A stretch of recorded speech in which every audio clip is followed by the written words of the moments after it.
দীর্ঘ ১৬ বছরে সংস্কারের অভাবে মরণ ফাঁদে পরিণত হয়েছে চাঁদপুরের ফরিদগঞ্জে ৩.৫ কিলোমিটার একটি গ্রামীণ সড়ক।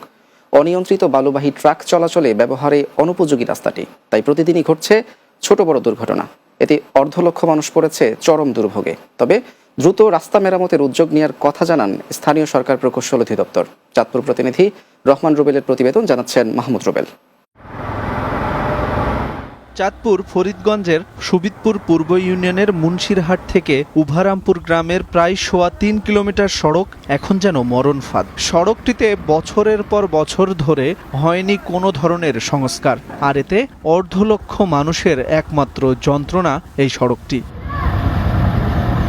স্থানীয়রা জানান ২০০৯ সালে সড়কটি নির্মাণের পর ১ বছরের মধ্যে ভেঙে পড়তে শুরু করে। এরপর হয়নি আর সংস্কার কিংবা উন্নয়নমূলক কাজ। সড়কে যাত্রী নিয়ে চলাচলে অসুবিধার কথা জানান স্থানীয়রা।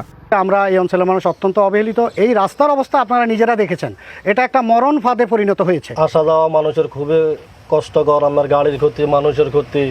এই রাস্তা দিয়ে কোনো রুগী নেওয়া খুব কষ্টকর হয়ে যাচ্ছে।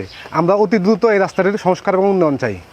স্থানীয়দের অভিযোগ, বালু ব্যবসায়ীদের ট্রাক চলাচলের কারণে সড়কে তৈরি হয়েছে বড় বড় গর্ত। সামান্য বৃষ্টি হলেই জমে থাকে পানি, রাস্তায় তৈরি হয় জলাবদ্ধতা। বালু ব্যবসা শুরু হওয়ার পর থেকে রাস্তাটা আস্তে আস্তে ধ্বংসের দিকে গেছে। স্কুলের ছাত্রছাত্রীরা, ছোট ছোট মাসুম বাচ্চারা, ওদের আসা যাওয়া অনেক সমস্যা হয়। স্থানীয় সরকার প্রকৌশল অধিদপ্তর বলছে, অর্থ সংকটে এই প্রকল্পের কাজ সম্ভব হয়নি, তবে গুরুত্ব বিবেচনায় দ্রুত ব্যবস্থা নেওয়া হবে। এই রাস্তাটি গুরুত্ব বিবেচনা করে আমরা অনতিবিলম্বে এটার প্রাক্কলন প্রস্তুত করে আমরা অনুমোদনের ব্যবস্থা করব এবং টেন্ডার গ্রহণ করার চেষ্টা করব। দীর্ঘদিনের অবহেলিত সড়কটি দ্রুত চলাচলের উপযোগী হয়ে আলোর মুখ দেখবে, এমনটাই প্রত্যাশা স্থানীয়দের।